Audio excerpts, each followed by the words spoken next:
Anyway, welcome back to the Sorry That's Confidential podcast. It's just Ashley and I this week. Sorry. That part's not confidential. We just couldn't find anybody. How's your week been, Ashley? Um, it's been okay. Just okay. Nothing else, just okay. I don't know if I want to like talk about it yet. Okay. How was your week?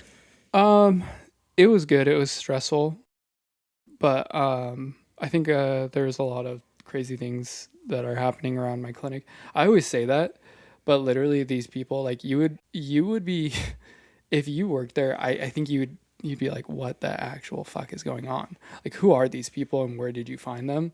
Because I think about that every time that one of them pops up in my office. Like, they're insane. It's these small clinics, like it has to be. No, Like, and yeah, I think that is it. And the industry that I work in. yeah. But I think it happens more in the hospitals too, but we Mhm. just never heard about it. Mhm. But now that I'm like dealing with a lot more, I think it's just the small clinics, like you said, they all have cliques and they all like have it's just dysfunctional sometimes. Yeah, that's pretty toxic. Anyway, but before we start, I do want to make your week better because I did get you something, but I feel like our listeners need to hear the backstory to this. So I Oh actually have no. a clip and I'm gonna play it. Hopefully you guys Oh can hear it. gosh, I'm embarrassed already. Okay. So this is a pre-recording of our very first episode. I'm just gonna play it so you can listen to it. But I got Ashley something. Look. Bruh, when I see those shirts on TikTok that are like, I got that dog in me, and it's the picture of the Costco hot dog, like, I so badly want to buy it, but I just do not want to be judged. But I love a good hot But dog. but your husband wears shirts that are way worse than that. So you two would just look like I two think peas it, in a pod. I don't think it would, I think I wouldn't have that fear though if like I was like 100 pounds. You know? Like, I feel like that's something like if you see like a person who's like fat or like even just like a little chunky and they're wearing that shirt, you're just gonna judge them. It's like a tramp stamp. Whereas like yes, like if you see somebody wearing like that shirt and they're only like 100 pounds, you're gonna be like, ah, that's funny. Yeah, But but it's not funny for the chunkies. yeah, I mean, Right? yeah, you are right. So I mean, But I think you should still get it. Okay, no way. I didn't know what size to get you, but look at the front of this. Hold on. This is how they shipped it to me. They didn't even put it in a discreet box or anything. So they just slapped the It shipping was just label. around America in this. They just slapped the label on the plastic wrapping. Oh my And gosh. It's legit a freaking Costco shirt. And it says I got that dog in me. I love it. I'm gonna wear it. Should I wear it to church? can you wear that to church? Why can't you? Nobody's going to judge you in God's house. We're all sinners. I love it. Thank you. Yeah. I was just, I literally like kept seeing them on TikTok after we talked about it. But then I like it every time I was at Costco and I was like, man, I really need to buy that shirt for Ashley. That is so So awesome. I bought it, but I just was like shocked that they just like have the plastic where everybody can see, and this person who's delivering it is probably like, what the hell is this guy buying? This guy must have that dog in him. Yeah. Anyway, Thank so you. I yeah, love no that. problem. But what would you like to talk about this week? I know we've got a lot of good feedback from people, and we kind of want to try something different. Yeah, I one of the things that we kind of got feedback on was, that sometimes, it's hard to know, like basically you guys don't feel almost kind of like an insider with us because we have experiences that we've experienced together and we have that kind of like inside joke banter. And so I think I want to just try and be more intentional with the things that we talk about to really preface the full scene and situation for people who are listening who necessarily don't really know us or know, our stories or those kinds of things. Um, and then another thing that I was given was that we don't stay on topic. We kind of go everywhere. But you guys, that's our ADHD. So I would like to request a formal accommodation. Approved. You don't even need paperwork to fill out for that one. No, and I was thinking about it too. I think it would be good for, because I don't want this to just be for those people who are in HR. I want younger people too who maybe are interested in HR or even management to like listen to this and get a kick out of it. If you want to go into HR, I'm not gonna lie, it's a difficult job to have, but it's so much fun. And I want people to learn from our experiences and our things that we might have done wrong that we could have done better, but also like how we investigate things or how we handle different situations and the different facets of HR even. Like I just want people to learn more about that. So if you're not in HR, I think this is a perfect podcast for you. If you do have questions for us, go to our Instagram and send us questions that you might have, and we can get those answered for you. But I do want it to be a place for everybody. So we'll try to be better about explaining different things and scenarios for you as much as we can. But Yeah, we'll try and be more inclusive. See what I did there? I got that one. Yeah, no, I agree. I think it's important that you guys are giving us feedback and that we are intentional with those, and just review them with like an open heart too. Because some people don't really take criticism very well, and I know that's hard. Jake cries, but it's fine. We just move on. I can't believe you would expose me like that. I actually don't cry, everybody. I'm sorry. I get really awkward when people cry around me. He does. Which is why you're really good at investigations. Can you tell there's a theme here? So first things is I kind of wanted to dive deeper into Jake's background this week, just so you guys have a more in-depth perspective at who Jake is. I feel like he's just he's a very gracious host. And, we did a little bit about me, and then we did a little bit about Carl last week. So I just really want to be intentional with your experience. So I know you kind of went over it in our first episode, but just quick rundown of your experience and how you got here. Yeah, so I graduated with my bachelor's in healthcare administration and office management. And I think in the first episode, I kind of explained like I graduated in 2020 at the beginning of the year, and they started sending people home from school. And so we were told, no, you guys are fine. You can finish out the semester. But then I would say we had maybe a month and a half, 2 months left. And they said, nope, everybody is sent home. So we packed up my apartment and I came home pretty much. And I was supposed to graduate, so I didn't even get a walk or anything, which was kind of crazy because I've never walked in a graduation ever until I got my master's.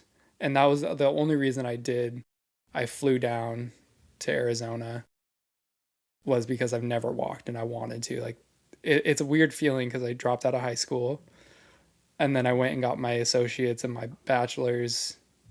I was like, oh man, I'm going to walk. COVID. Nope, you're not going to walk. So they just mailed us our diplomas. Everything was online, which is kind of crazy. So then I was struggling to find a job because obviously COVID. I remember I was on Facebook and somebody I know knows the people who own this agency it's a nursing agency. So they posted they were looking for somebody here in this area. So I reached out and sent in my resume, and then they called me and wanted to interview me. I walked in this interview and there was like 20 people. It's like they brought their whole family with them to interview me. It was kind of Was it crazy. like a group interview? No, it was me and everyone who was interviewing Like me. a really huge panel interview? Yeah. Oh my. But they were all family. Like they're probably like, let's find out why this guy's better than Uncle Bill. Yeah, it was really weird. It was like the dad and the mom owned it. The mom was like the chief nursing officer, whatever. She has like a nurse practitioner degree. And then the son was like the chief operating officer. They had their other son who was in med school at the time. I don't know why. And then they had like their daughter who was a recruiter. Then my boss who wasn't related to them but has known them for a long time. So it was just like this family event. And then there's me showing up and I was like, this is intimidating. It was pretty crazy. So you and your boss were the only non-family? Yeah. Wow. And then I obviously got the job, but then I started working there and found out it's just like everybody knows each other. in this place from somewhere. It was mostly church. Um, and it just felt really clicky. I would like bring stuff up and I was like, hey, like, no, this is actually a terrible practice. And they're like, no, it's fine. It works. I actually got in trouble because um, I tried to say, like, hey, the handbook needs updated because a lot of things in there we don't even practice anymore. Like, we're doing things a new way. This is how you guys did it before.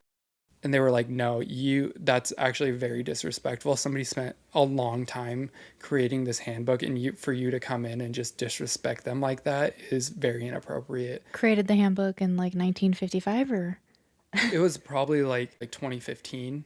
So like 5 years had gone by, and they just like were doing things that, like, obviously as a company grows and ages, things change. Well, and so my mouth kind of dropped a little bit when you said that because laws are constantly changing. And if you know anything about HR, you know that typically California sets the tone first because of the amount of legislation that comes into pass. And it's always changing. And that's even why SHRM has like a special credential for California law because it's just so crazy. And then Washington is usually second runner up to California.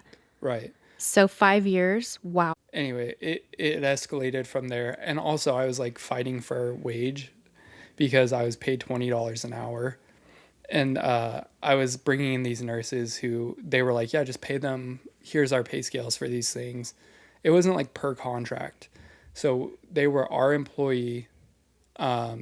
And the hospitals would send us, like, hey, we're looking for, let's say, 2 or 3 nurses.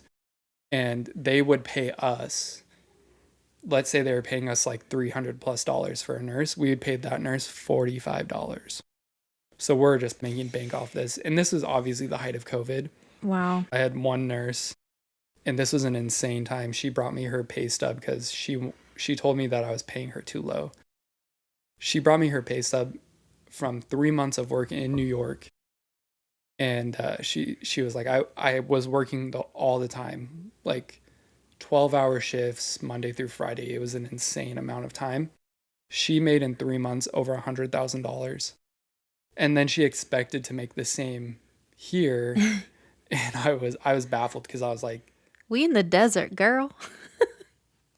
even if we were in Seattle, like, how could I, like, Seattle, like, where else? Portland, Boise, Was even, like, is a bigger, but it's not that big. Like, these bigger cities, like, this was like New York City. So she was in Manhattan, probably downtown, making $100,000 in 3 months, but she expected to make that over on this side of this, like, country. well, and my one question I have for you too is so if she's making that 45 an hour and then obviously she'll get overtime, but were you guys doing like any differentials or anything? Or was it just Yeah, flat? so in that world, it depended on the contract you picked up because you could go Mm. work in a clinic, um, and you made your $45 an hour. Now, let's say you go to the ICU or you go to, like, um, Med surge. well, med surg, I feel like that's where, like, so in the hospital, healthcare world, med surg is where a lot of new grads go Yeah. because I think it's a good floor for them to see a lot of things and experience a lot of things, Yep. and kind of grow as a nurse. But if you were going into, like, cardiology or like one of those bigger, like Like a specialty. a specialty, Yeah. you were getting more money. So you'd get like an extra $5 an hour or more. If you were working, I can't remember if we had differentials, but I just remember, like, if you were working in a specialty, then you got paid more.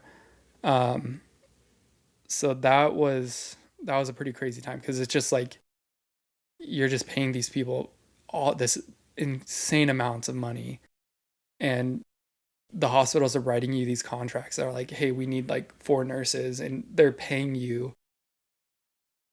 I was making $20 an hour. The hospitals are paying us over $300 an hour, and we're paying the nurse 45.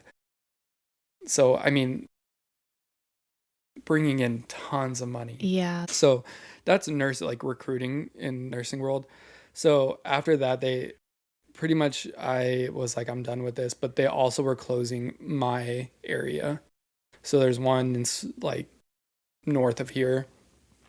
They were keeping that one around because it was more prominent. Down here, things started slowing down. But they wanted people to be in one central location. So they asked me, you can stay on staff, but you have to move. And they wanted me to move to this like podunk town. And I'm not about to do that. So I started looking for a new job everywhere I could. And then I actually used a recruiter to find my first job in a hospital. And did you like reach out to them? It was on Indeed. Did you sign up through like a staffing agency? Or? Yeah, Okay. kind of. In these big corporate worlds, there's headhunters, right? Yeah. So it was a headhunter. So they got me all these interviews, and they're like, "Go here, blah blah." So, like, I knew where this place was. I just have never been there. It's like 45 minutes away. So they're like, "Yeah, go here," and I was like, "There's a hospital there." Out in the boonies. Yeah. So I go there, and I have my first interview with the director of HR, and this is for like a specialist position. So there's like a specialist, generalist, and then there was like an HRBP, right? My job would to be like onboard, fill out I-9s, file, do all the administrative stuff that nobody wants to do. It's like a Kara role. Yeah. And I was in this like really ghetto makeshift HR office. It was a doctor's office. And so I literally had a glass window I could like slide open and closed.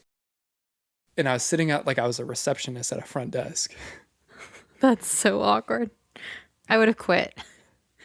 Yeah, no, I almost did, but I was like, I need this job right now. Yeah. But our generalist, she was the generalist of benefits, so she was our benefits administrator. She quit. She got COVID, and then she just decided that she was just gonna take time off, whatever. So she didn't come back. So I applied and interviewed and got that job, and so I started learning a lot about benefits.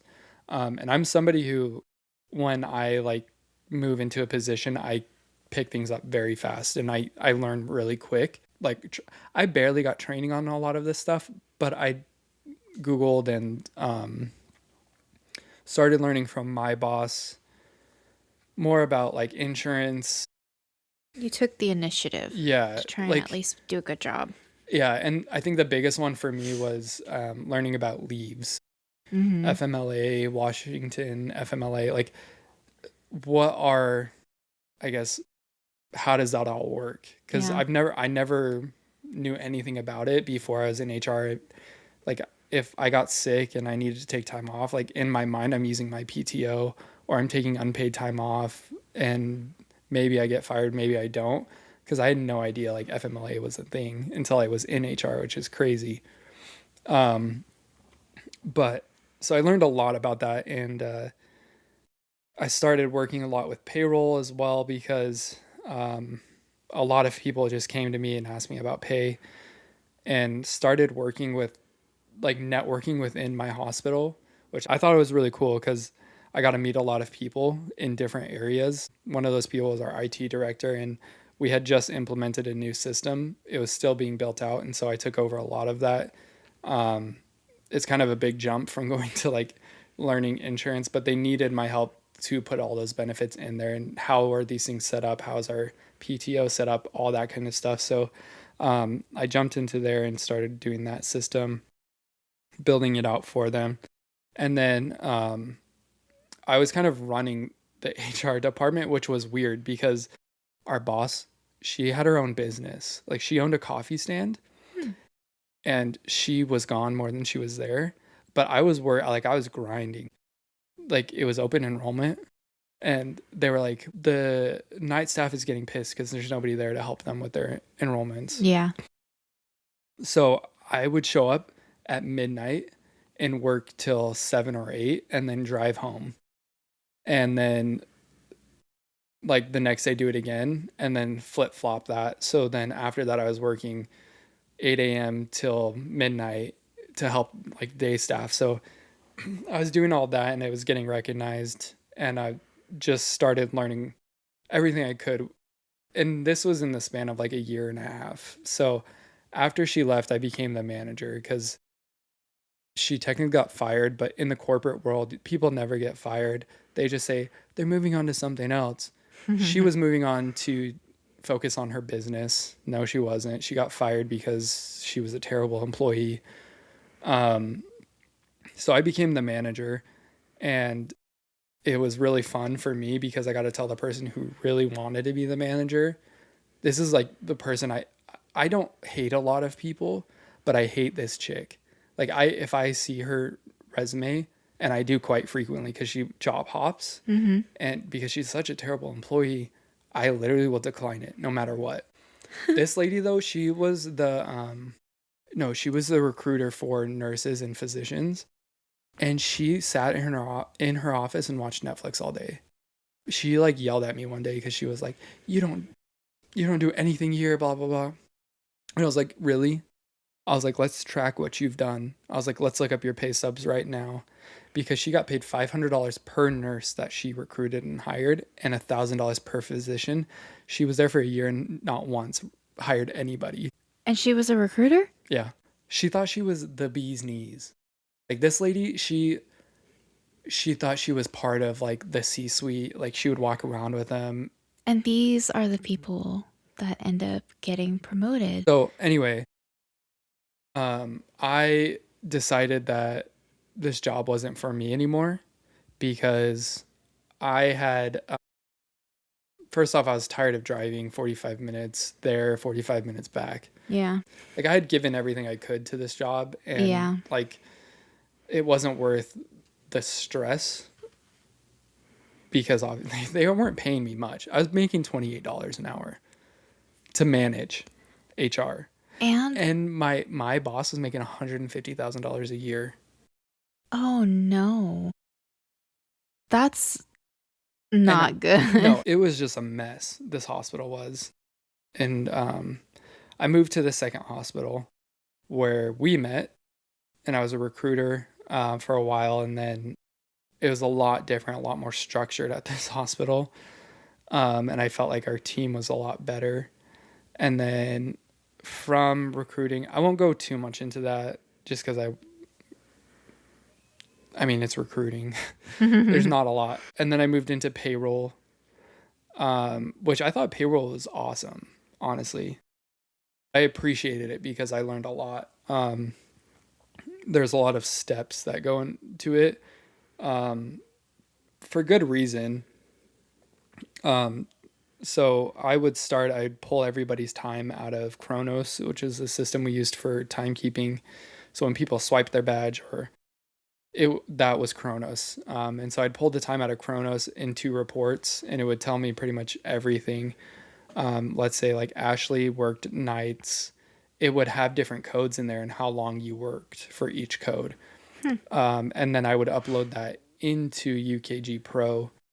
And then this is like a very watered down version Yeah. because is pretty gruesome. Yeah. I would then go through and start processing payroll. Well, it wasn't just like a click of the button. Like there was other things you had to do. Pretty much I got to the point where I could process payroll in a half of a day. And I technically had 3 days to do it, 2.5. But I could do it in half a day if nobody bothered me. And the biggest issue that I had when doing payroll was managers not approving time cards or last minute things that they would forget to put in. But if there was nothing in the way, I could do it pretty quick. And so I would pretty much would upload these things, and then it would spit out a report and give me any errors, and I would go through and fix those errors, whether it be reaching out to the manager and saying like, hey, this person has this pay code conflicting with this pay code, there's no end time, like different things, right? Yeah. And that was like where whatever I input into the system would affect you. Right. So if I did something wrong or if I missed something, then it was caught on your side. Right. A lot of checks and balances, which I appreciate that for sure. For the most part, there's a lot of checks and balances. I don't know how much, but I'd run that process. I'd have to go back into the reports that I got from Kronos and adjust things. So if it didn't like the way that there was a pay code or somebody didn't clock out on a certain day, it didn't like that. So I'd have to go delete the day and they just wouldn't get paid for that day. And so then I would create another report and say, these are the issues that I had. I would message the directors if they didn't respond. Let's say they didn't respond, and I would give them till the end of the day. If they didn't respond in that time, I would just delete the day out, and that person wasn't getting paid until the next pay period. And it's not my fault. I don't really care. Mm-hmm. I mean, like, I was pretty ruthless, I felt. Well, no, you got to understand too, like, if you're not approving your time card and your manager is not approving your time card and then payroll has to run, you're holding up payroll for the entire hospital.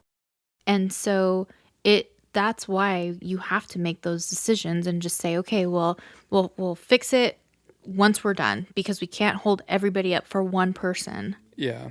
But I feel like a lot of people didn't understand that. So after I'd process this, what I would do is then upload our payroll files to a bank. And I would just send.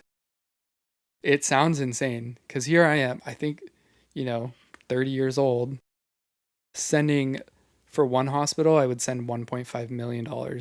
And the other one is like 1.2 every 2 weeks. And that's just me by myself. Like, yes, it does come from our corporate, and they probably would have caught it if there was something wrong with it. But I also had to take that report to the controller who would look at it, and then he would send it to the CFO and he would sign off on it, but they just didn't. I thought it was probably my favorite job because it for me, like, it was the process of it, and it was like you didn't really have to guess. Like, you either were successful in your payroll or you weren't, and it was very clear if you weren't. And so I think that's why I liked it, is because it's all black and white, is I guess what I should say. But Yeah. again, you're dealing with people's money, so it is a higher stress job. Yeah, and people aren't really nice there either No, at all. and they don't know what it takes. Like, anyway, so after that, I left and I went to this new clinic where I was the HR director, and it was a private practice, which I was excited for. It was a different industry, which was I thought would be really interesting, which I do find it very interesting still. You were very excited for it. I remember. Yeah, I was, but I think it was, I don't know if it was the excitement of getting out of the hospital because there was a lot going on, I think it was both. or it was a new job. And I think you had a really great interview too, so that kind of really hyped you up. Yeah, that is true. Anyway, I was excited, and then I got there. I was there for the last 2 years. During that time, I had got my master's, and I think it just became, to be honest, it became a toxic place. And I just couldn't do it anymore. And so when people say quiet quitting, to be honest, I don't know what quiet quitting means. But this is my version of quiet quitting, is like, I'd never told a soul that I was looking for a new job. I didn't say anything about me being unhappy until like the very last parts of this. I had got my master's. They promised me more money. They promised me, like, hey, like, we're going to do this. Never did that. Did you start to kind of feel like a little bit resentful and stop maybe going the extra mile for things or taking initiative to really deep dive into things like maybe you would if you were super excited for this role? Yeah, I mean, well, yes and no. There comes a point where you just become stagnant, and like, I know I can do everything quick, and it's the ADHD part of me. I can do what somebody can do in a full day, I can generally get done in a morning or in a couple hours. It's actually insane. And people don't believe me when I tell them that, but I think, like, you understand. Like, me and you kind of are the same way, where we're just like, we kind of get hyper fixated on something. And we work really well under pressure. And Right. when we don't have that pressure, it's like boring. Exactly. So I would get all my stuff done and they were like, you need to slow down. You're making it. I was like, there's no errors. Don't try to tell me there's errors, because there is none. So I tried to take on more projects and Yeah. more projects and learn more and more and more. and nothing. Like it. There's only so much you can do, and um, I my wife and I, had a baby, and I had needed to start thinking about myself, and so I did start looking for new opportunities. And I was very vocal, like, hey, like I don't want to be in HR anymore. Like my goal in life is to be in operations, and I want to be that person. Like HR is a part of operations 100%. And that's kind of like, I would love to have like an HR director under me, and me be like, daily operations, managing clinics, doing that kind of stuff. Like that is what I want to do. But, and I was very vocal about that. They needed an administrator, and I was like, hey, I can do this. And they're like, no, no, it's okay. We have one. So the way this clinic was set up, it, there was a lot of things ran, I would say on a very personal level, Mm-hmm. and there was some nepotism going on.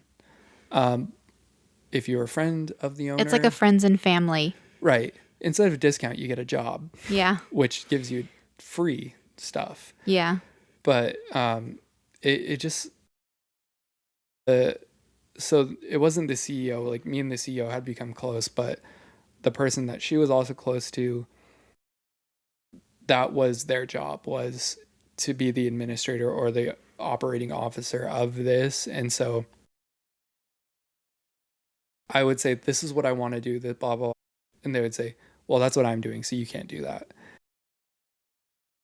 It was just like, okay, how does It's that make hard. sense though? Like, It's hard to break through that barrier of like, because when you have friends and family working and hired by the owner, it makes it hard for someone like you who's an outsider who's trying to move up and wants to genuinely help and help the business grow. mhm, You can't because you're hitting that ceiling, right. right? Like that barrier with them. So yeah, Yeah. that's tough. And like the thing is, like, I had come up with all these ideas and all these ways to make the clinic better and do better. And since, there was that going on, the next day the CEO would come in and be like, they just had such a great idea. We're going to start implementing this. And I was like, you motherfucker. Like, that was my idea. Yeah. Like, and I would explain that to her, and she just was like, no, it wasn't. And so it just it's frustrating, because you're like, you're really going to take that from me, the one thing I had. Yeah. And so that happened. And I was shutting down, and I just wasn't happy there. I definitely had become a different person working there, because it's Mhm. very upscale, very, very bougie. Yeah. And I'm not gonna lie, like, I became a different person. Um, I think I learned a lot, Yeah. um, but I just needed to get out. And so, actually, one of my close friends, she's the clinical director of where I work now, and so she hooked me up with an interview with the CEO. I had no idea what I was interviewing for, by the way. So, first interview, we met at Starbucks. He was like, "Tell me about yourself," and it wasn't an interview. Like, he was very much like, Those are so nice because it takes you out of the environment of just the pressure of an interview. I've had a yeah, couple like those where they're like, "Oh, second interview, we're going to meet at Starbucks and get out of the clinic." And it's like, "Okay, wow." And it's yeah. nice. You just sit and talk. Yeah, that's what it was. And Mhm. he's really smart. Like, he is a businessman.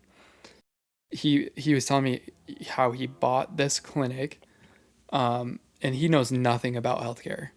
Like, he's done like all this crazy stuff. He just raised capital and bought this clinic, and so he's like, yeah, I have no idea what I'm doing. That's why I hire people who know what they're doing.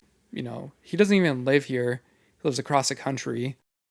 He just flies in, comes to work, and all this stuff. And so I was like, to be honest, like, I want to work for this guy. Like, I left Starbucks, and I was like, I need to work for this man. I don't even care what I'm doing, but I'm going to work for him. And I texted him and told him that. Like, it was the craziest thing. Like, not something I would ever do, but I have the text message still, that I was like, thank you so much for just talking to me. I don't know, like, what the future holds, but, like, if there's anything that I can do to prove myself to work for you, like I will do that. Like it wasn't a weird message or anything. Like I wasn't like acting desperate, but I was just like I like could see his vision of things, right? And I was like, this is the guy. And so then he's like, I'm gonna go out of town for a few weeks and then come back. And so I was like, waited a few weeks, never heard from him, and I was like, oh, that sucks. I just sent this really weird message about me being a little too desperate. But then I was like, you know what? I'm going to take initiative. So I just said, hey, I want to thank you again. I know you said that you were gone for a few weeks. Just let me know when you're back in town and when we can meet. And he's like, hey, I'm so sorry. Let's get this set up for next week. So he comes into town and then I go in for an interview and it's him and like this really close friend of mine. But he's like, I'm not talking to them at all. I think she was just there to like kind of listen in. And it was more of like an interview, but he could see my passion in that interview. And he asked me a lot about my previous or my current role that I was in. Yeah. A lot about contracts and different things that are kind of out there. But and now that I work there, I understand the why behind it. And that's what we call them, is the why interview. Yeah. Is like, he wanted to see that I was passionate about it. He didn't even care. Like the answers I was giving him, he would have never known if these things were correct. What I was telling him was true. He would have never known. I could have just been making it up, but I was passionate about it. And that's what he wanted to see, is if I was passionate and a hard worker. And that's kind of how we like structure everybody we hire there, is like, is somebody going to come in and are they going to be passionate? If they're not, then they're not worth it. Like, you could be a receptionist and you could say like, I'm just trying to get this job until my next, no. You want to come into these interviews and say like, I just love people and I love, making somebody's day and talking to people and greeting them when they come in. Okay, perfect. You're hired as a receptionist. Well, I don't even care if you have experience, as long as you're passionate. So I left that interview still not knowing what I'm interviewing for. I'm not going to lie. Like, I was like, there's just a job here and I'm going to take it. If he offers me, I don't care what it is. I'm going to take it. Well, and I think it was probably really exciting for you because it was just going so smoothly. You probably didn't like walk out of there like, oh my gosh, take a deep breath, like, shake out the nerves or anything. You probably left feeling like lighter, probably. Yeah, I literally felt like $1,000,000 leaving this interview. I love that. Like, I was so excited. So then he doesn't call me. My friend calls me and says like, hey, like he wants to hire you. And the issue is that we're too close of friends, he thinks. So, and I was like, can I stop you? Like, I don't even know what I'm interviewing for. And she's like, he didn't tell you? And I said, no, nobody has told me. I'm just interviewing. Like, yeah. I could be a receptionist right now. Yeah. I don't even give a fuck. I will take the Here's job. your $20 an hour. I would have taken it because I just wanted to work for this guy. And I hope he listens to this because, I mean, he knows. I tell him all the time how grateful I am for this job. Oh. But, and I'm still like, it's been a few months since I've moved there. And I think like I still enjoy it, even though it's rough. Like, you have the warm and fuzzies still. I still like every time we meet, like me and him have meetings every Wednesday. And like, I kind of get a little nervous from PTSD, but then he's just like the coolest guy. And I'll explain more about it, but that's really refreshing for you. I know. I actually love it. But anyway, so then she tells me this, and the reason is because this place, there was some friends who were the leaders and it became toxic. Again, nepotism. Ugh, yeah. I mean, nepotism can work if you can be really real with each other. Yeah. But if you're like undermining and tiptoeing, it can get really sour fast. Yeah. And that's exactly how it went. So he explains everything to me moving forward. He sends me an offer letter.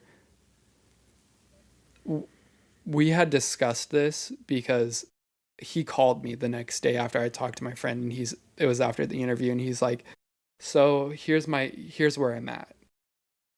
And he explained everything to me. And then he's like, I know you said you don't want to do HR anymore. Because I was very clear, like, I don't want to. And he's like, but I, I have an offer extended to somebody for the director of operations, which is the job I was like, I want this Oh job. no. Yeah. And I was like, oh, that's the job I was interviewing for it. And um, he was like, yeah, I have an offer out to this person and they're going to accept it. But would you consider? And I said, yes, but here's what I want. And I said, I was like, as pretty much my thing was pay. I have a family. You got to be on top of that. Yeah. Um, which is funny because he told my friend that I was really expensive. And I was like, I gave you my bottom dollar. Like, I was willing to not give you what I actually deserved Yeah. because I negotiated it later on. Fancy. Um, but yeah, so he tells me this anyway. He tells me when I can start, and I told him, well, here's the deal. I'm going to put in my notice, but I can guarantee you that I'm not going to stay for the 2 weeks. Yeah. And he's like, really? And I was like, yeah, historically, nobody stays here. After they put in their notice, the owner becomes sour, she fires them. Yeah. But in her mind, I can't apply for unemployment because technically she's not firing me because I've already quit. No. Sorry. Is she going to pay you out those 2 weeks? No. Then that's how I won an unemployment case years ago. Yeah. I'm sorry, but she doesn't know the law. Mm-hmm. She has no idea because I've been dealing with all of that. Yeah. But she thinks she does. So I put in my notice, right? Which was the scariest thing for me. Like, I was terrified. Well, and you guys worked like all really close together, like in close proximity. So it's like you're in the same room and you're typing up your resignation letter and you're going to send it and you're going to hear the little ding on their computers when it comes in. Oh, no, I did it in person because I wanted to see the look on her face. Okay. Okay. Well, that's professional too, just Yeah. to give them like, hey, heads up and then send it as documentation. Yeah. I went up to the chief operating officer because that's who I reported to. Okay. And told them, I was like, hey, I'm actually terrified to tell the CEO, but I am putting in my notice today. Here's my letter. And they asked me why. They asked me, oh, so you lied to me? That's what he had said to About me. what? Because he asked me if I was happy working there. And I said, yeah, I'm happy. But I mean, like, in that kind of environment, do they really expect you to be honest and say, no, I'm struggling here? Well, exactly. And then he goes, well, where are you going? And I didn't want to tell them. Like, I don't blame you. I wouldn't either. Why? So they could try and sabotage that role for you? Exactly. Yeah. So I just told them that I was taking a job teaching. Yeah. Because I actually want to. Like, that's a goal of mine. Yeah. But, like, that's the first thing that came to my mind. And I said it. And then he said, all right, well, let's go down and talk to the CEO. So we did. And it was pretty much like I just murdered her child. And we were close friends. And when I say we were close friends, like, I know everything about her. Yeah. She knows a lot about me. Yeah. It was like we had no idea who each other were. We like met at a gas station after that. Like, she never talked to me. She just told me to make sure that all my stuff was finished up and ready to go for whoever they bring in next. I honestly don't think I would want to run into her outside of the clinic because I could just imagine what kind of person she is. And, yeah. Yeah. Well, I mean, so I put in my notice to her. It was the week of Christmas. She told me I could go to Arizona for Christmas with my family. And so we had flown down there and then we flew back so I could go into work. Yeah. But I got an email the day after Christmas saying that I didn't need to show up the next week. And I was like, okay, what? So it was hurtful. Like, to be honest, it was really hurtful because I ran that clinic for them. Yeah. And I don't think they understood or saw what I did for them. Yeah.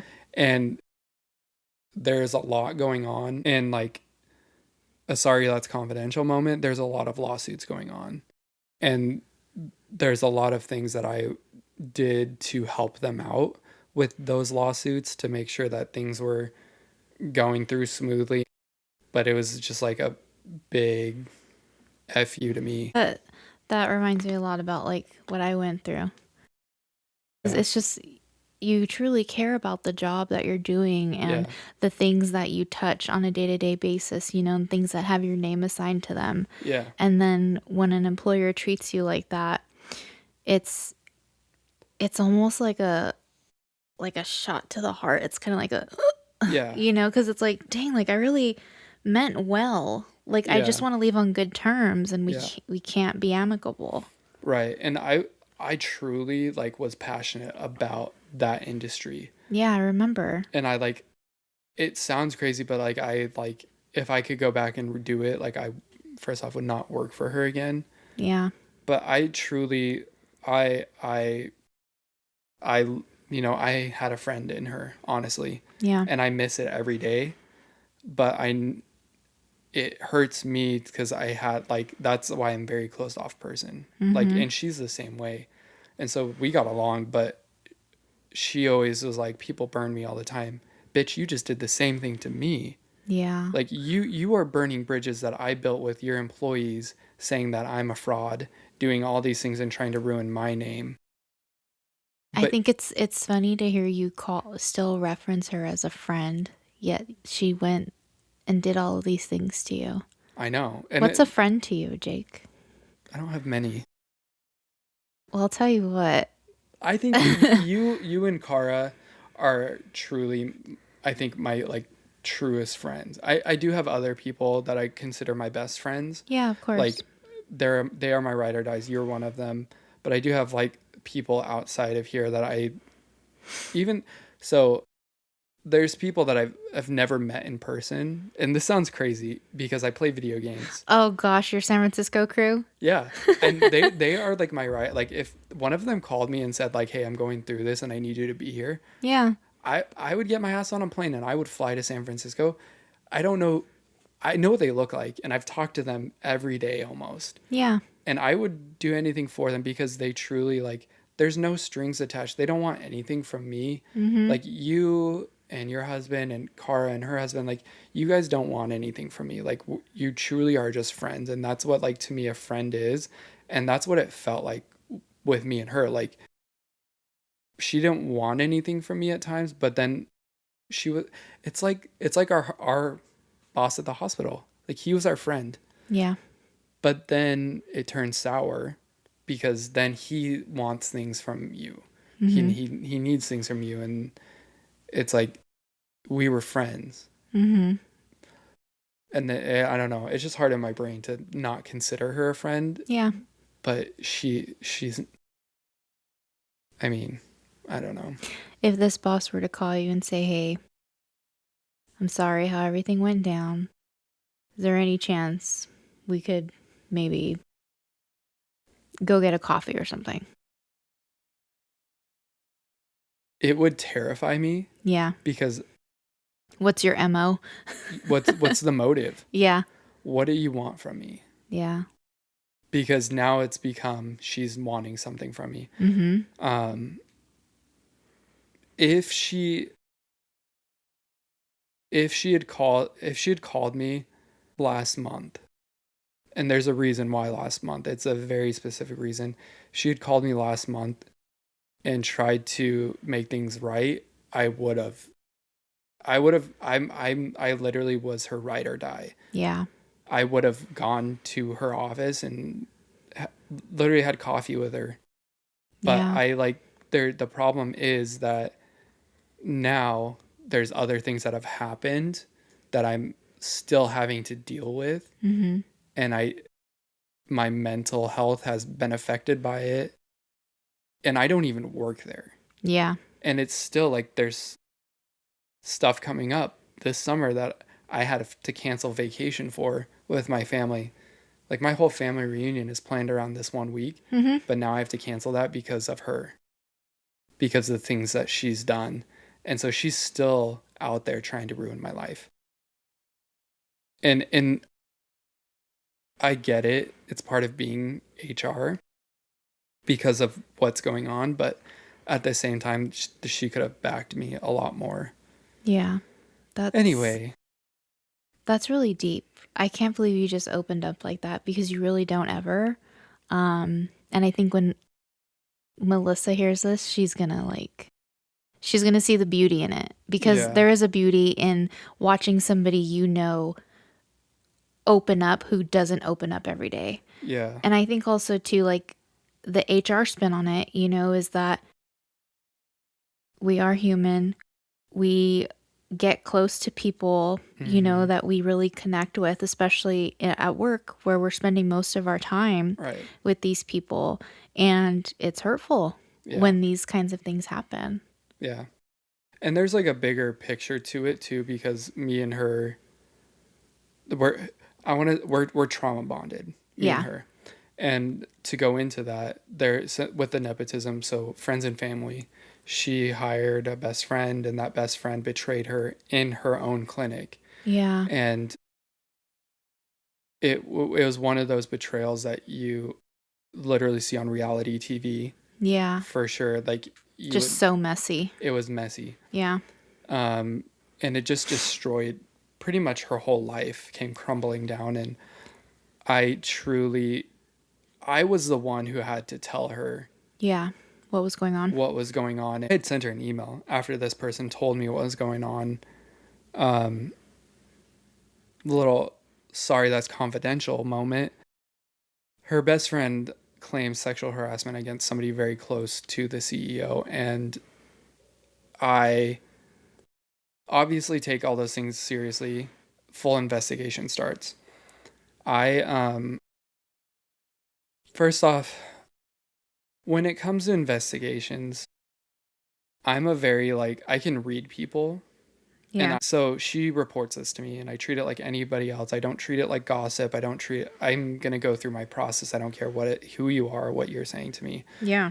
But this was serious enough that I felt I needed to send her a message, and me and her needed to meet immediately. She had gone to get her nails done, the CEO. Mm-hmm. And so then she emails me back and is like, "Why are you sending me an email after you know I'm gone for the day?" That's the type of person she is. Because Not I'm like, being your HR and I'm documenting. yeah, not like, "Hey, yeah, like what's going on?" Like, no, why did you choose to tell me this until after I left for the day? Because I just found out. Yeah. Like, and so this happens. I can read this person and I'm like, something seems off. Um, with this very specific like sexual harassment cases, usually people come to you and they're broke, like they are at their like end.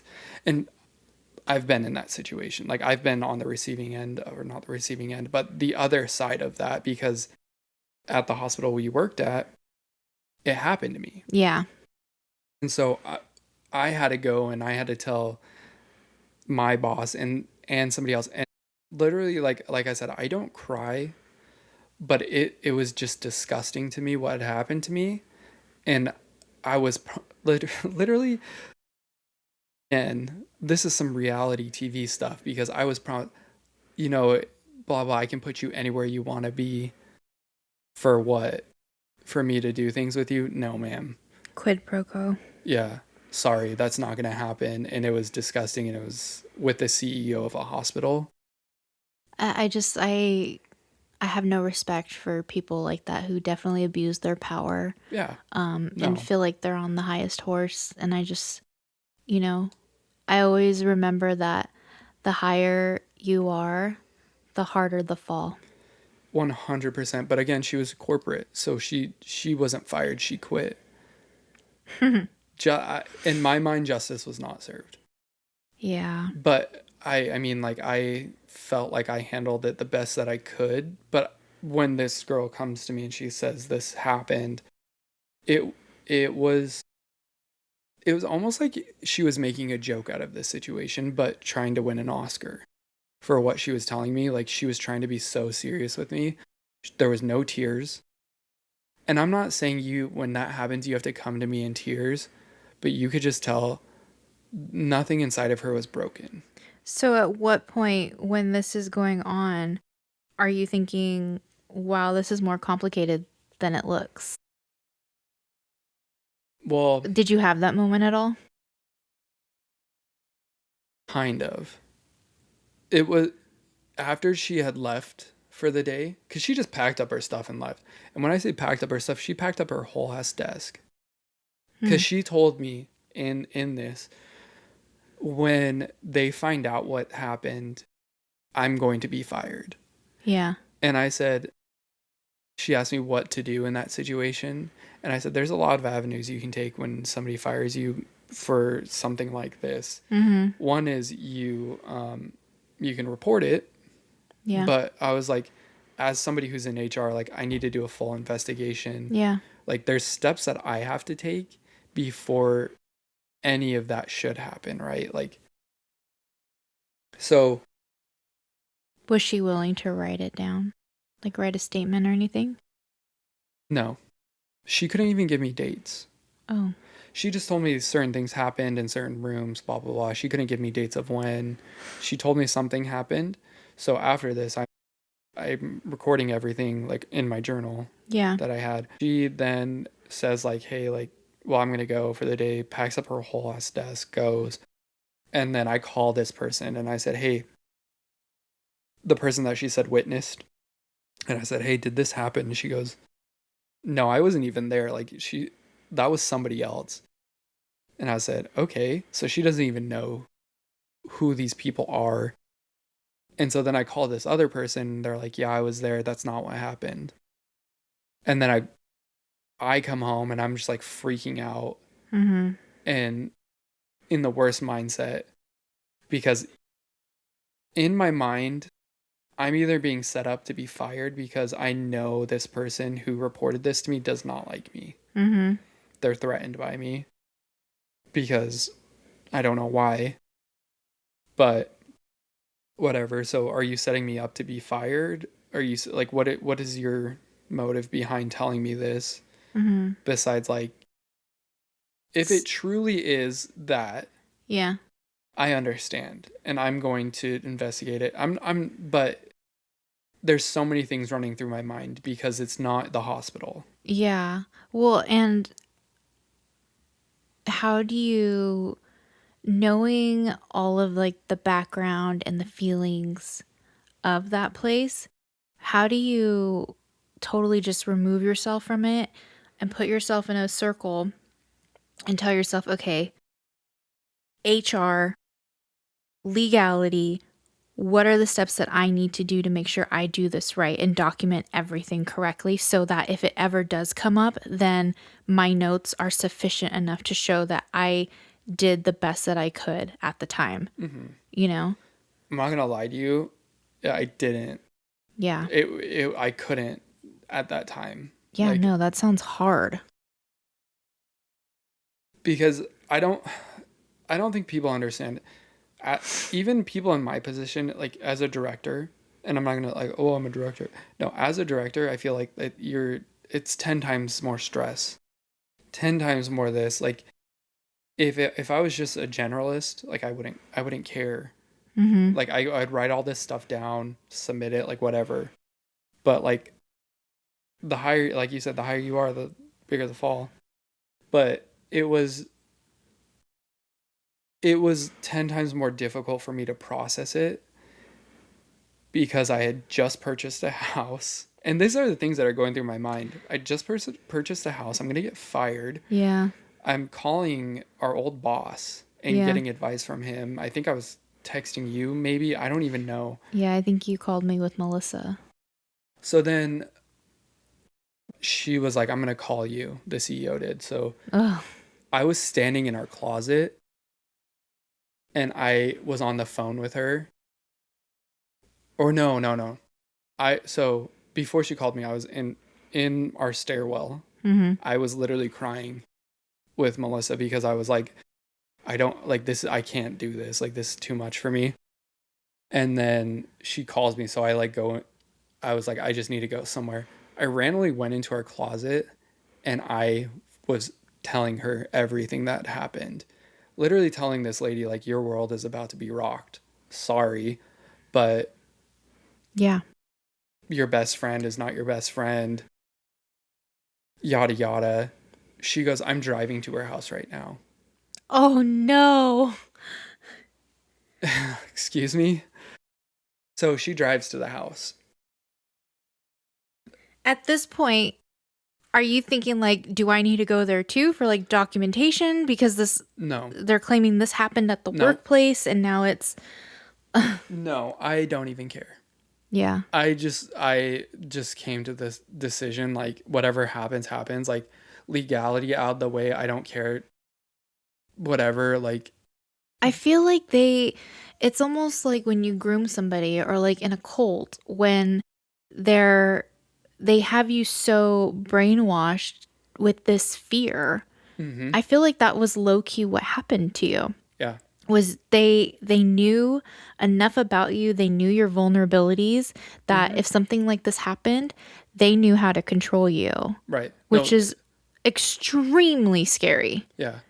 It was manipulation. I think a Yeah. lot of it was like, she's like, I'm on the way to her house. She goes there, she talks to her, and then she's going wherever else she goes. So then the next she says she'll call me, so she calls me. Well, then the person that this allegation is about calls me, Oh no. and I just instantly, nope, because this person has also told me, like, they've called me a bitch because I called him out for things. There's so many things that went on. Like, I could write books. I remember my interview there because when I was going through my stuff and just trying to figure out what I wanted to do, I interviewed there with you and I'm this so glad you did not get that job. and this person, and I remember the questions, and you even told me you're like you looked so nervous in the interview.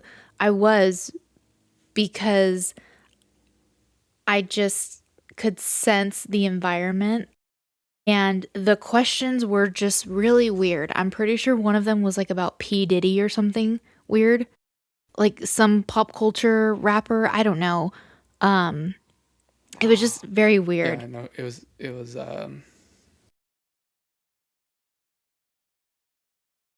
was Tupac. He asked you about Tupac. Did he? Okay, so it's weird. Yeah. Like, I mean, there's other questions you can ask a candidate to lighten the mood, but I mean, it was also weird too because I'm interviewing with you guys and then the doctor is like walking in and out behind and I know they're listening and then people are coming to the doctor's just asking her questions while I'm interviewing and I'm like It was this is unprofessional. it was just so uncomfortable. Yeah. Yeah. 100%. So this all happens, and I'm glad you didn't get the job there. But the next day, she tells me, like, hey, both of them are terminated. Send an email. Because what was the cause? What was the reason? Because it had come out through this whole, her going to them. This is just on the guy's side. He admitted to everything. Not, it was not harassment. It was very consensual on both sides. Mm. And pretty much it shattered her world. She says, send an email to both of them letting them know, terminate them in the system, and then I will be in to tell the staff. And I was like, okay. Wow. But the craziest thing was the aftermath of all of this. Like, me and her, like I said, we were trauma bonded because me and Yeah. her went through this together. Yeah. And she literally, I think there's quotes from her because she's bigger in the community, Mm-hmm. that she, like, trusts me 100% with everything. Like, after this moment, like, she knew, like, I was a ride or die for her. Yeah. What happened, I put in my notice, is what happened. It was crazy. Like, I'm sorry, like, it has nothing to do with that anyway. That's a lot to ask of a friend, too. Yeah. So that whole thing, like, I didn't even get a chance to do a full investigation. She did it for me, Wow. supposedly. Well, and again, that fear, right? So you're not going to really question. Hmm. what you're being told. You're just going to do what you're told. Exactly. Wow. Anyway, no, there's a lot. I think I never got to do a full investigation for it Mm-hmm. because I literally was just told to send an email that they were both terminated. Wow. So that's exactly what I did. Yeah. Terminated them out of the system, had to change everything. This person, because she was a friend, knew every single password to everything that you could imagine for the clinic. Like literally everything. She It's knew. never a good idea to leave a job and take things like that. Ever. No, but that's, I think, where things get a little bit more sticky because turns out like this whole thing blows up, right? And um, I like that day needed to go find something, and supposedly it was in this person's desk who was just fired. And nope, she cleaned out her desk again. Like she knew that she would be fired. Yeah. And why, if in my mind, if you were just sexually harassed, why are you cleaning out your desk like you are the one going to be fired? But it makes sense because of the type of person that the CEO was. So I could see it both ways, but then like more was coming out, more was coming out, Yeah. and it was got to the point where I was on her computer and I saw like why are these files open that should have never been opened, and they were just she just didn't need them. Well, it turns out like she was sending documents from her computer, her work computer, to her personal computer. Mm. Um, That's a big no-no. yeah, a bunch of like literally like trade secrets. That's not good. So we had IT do an Yeah. investigation and run full like forensics on this computer, which they can do. Yeah. Um, they come to find like yeah, she sent over I think 80 files from her computer to her personal one, airdropped them all. So yeah, if you think that they can't see those things, they can. Um, then we start looking into more. What is she doing? She's still accessing a lot of stuff because again, she knows passwords that like we didn't even know we needed to change.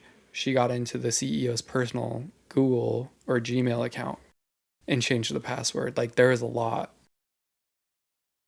It was crazy. So Wow. this is all coming out, and then from there, like this stuff happens, and we then go into our EHR system, and her IP, the time that she was working was pinging from another clinic, and that clinic was a known, well, as a hospital clinic, but then it was at another clinic that is like a competitor of the place that I was working. And then we started to piece things together. And then we found out that she had taken all these things, cut a deal with these other doctors to start their own clinic. This and set up the same exact way that our clinic was set up. And the kicker of all this was I think she is the scapegoat, or like she is the like the offering for these doctors because they're like, no, she did it all. We don't know her. We had no idea who she is, but let's take all this stuff because our clinic was so successful with a lot of stuff and they wanted it, and it was known because one of those doctors had come to my boss and asked my boss at the time and asked if she would be willing to start a clinic with him, and she said no. Mm. So So messy, so shady, it was so just a lot, like literally, so like wrong. yeah, and it just became crazy. You and you know what? Like I know your boss obviously made some really bad decisions, and I just hear the hurt in her. That's all I hear. Like I'm trying to show grace. I'm not trying to. I am showing her grace Mhm. because, hurt people hurt people. So that makes Yeah, sense. and I truly want to. I feel bad for her in a lot of ways, but at the same time, like Yeah. You're going to need time. I on she okay, and not to get into it because we are HR, but she is a firm believer in Jesus, and she preaches about it. She praise music in her clinics. Yeah. There's no Christ in that lady, unfortunately. And Yeah. I don't care who you are, like, you shouldn't treat people the way she does. No. I don't feel like I would ever at this point like go back and be friends with her again. It would be very It wouldn't hard. be the same. No. She's that bridge is burnt. Like, it's just the person I am too. Like, you burn a bridge with me, like, I'm never speaking to you again. Like, I'm just that person. Yeah. And so it is difficult for me, but I've moved on and I'm trying to, at least. Yeah, I think you need to give yourself that grace. You're going to have, Yeah. you know, setbacks and things like that, but you're Yeah. allowed to. Yeah, but I mean, like I was saying, like, my new boss, like, that I have, he's very understanding, and he's like A the breath of fresh air. complete opposite. Yeah. And like, That's a blessing. yeah, like small things too. Like, she would be like, "Oh, you need like 2 hours off. You need to use your PTO." And I went to Hawaii, and this dude was like, "Don't even bother putting your PTO in." And I was like, "Excuse me?" I was like, "I can do it. Like, hey, like, you can even not pay me for this week." 'Cause Yeah. I don't think he's like, "No, I'm gonna pay you." Okay. And like, just things like that. Like, I have to go pick up my daughter, and he's like, "Oh yeah, no, it's fine. Just go. I know you guys work more than anybody else." Well, if you guys ever hire like an HR help person, I think we're going to. I'm really fighting for it. I would love that. You know how you said that, you know, you were her like right hand? I've always felt that I'm a good right hand. I don't want to be in the spotlight. I'd rather be Yeah. behind the scenes, you know, doing all the tough stuff. Yeah. But I'm really happy for you and this opportunity that you got, and I'm really glad that it's working out for you, and Yeah. I'm really glad we got into your story. Yeah, I am too. Yeah. No, this was good. And yeah, thanks for listening. And again, we always accept your comments and feedback, and we really do want to like kind of engage you guys a little bit. And I think asking a question HR related, or if you have a scenario that you kind of want us to talk about or dissect a little bit, definitely welcome those as well. Yeah. And like I said, we have a question up on our Instagram, and our handle is Sorry That's Confidential. It's just all one big word, but follow us on there, and I'll pin the question so that way you can ask anytime. Just, you can ask us anything really, like HR related, like you said, or if you want to know more about Ashley and her hobbies, her horseback riding hobbies. My favorite place to buy a hot dog. I'll talk real It bad. makes a difference. I will just say, Yeah. Costco or 7-Eleven? Obviously That's Costco. disgusting. 7-Eleven hot dogs are not good. They're not Why good. would you even get a hot dog from 7-Eleven? Okay, but wait, like baseball game or Costco? That's a It tough depends on the tie. baseball game. That's a tough tie. See, it matters. Anyways. Yeah. But no, ask us anything. We honestly, we love to hear from you guys, and it makes this easier, and it makes us like have something to talk about and give you guys good content, hopefully. But Yeah. follow us there, and then let us know. Yeah. But thanks for listening. Thank you. Share us with your friends and family. Bye bye.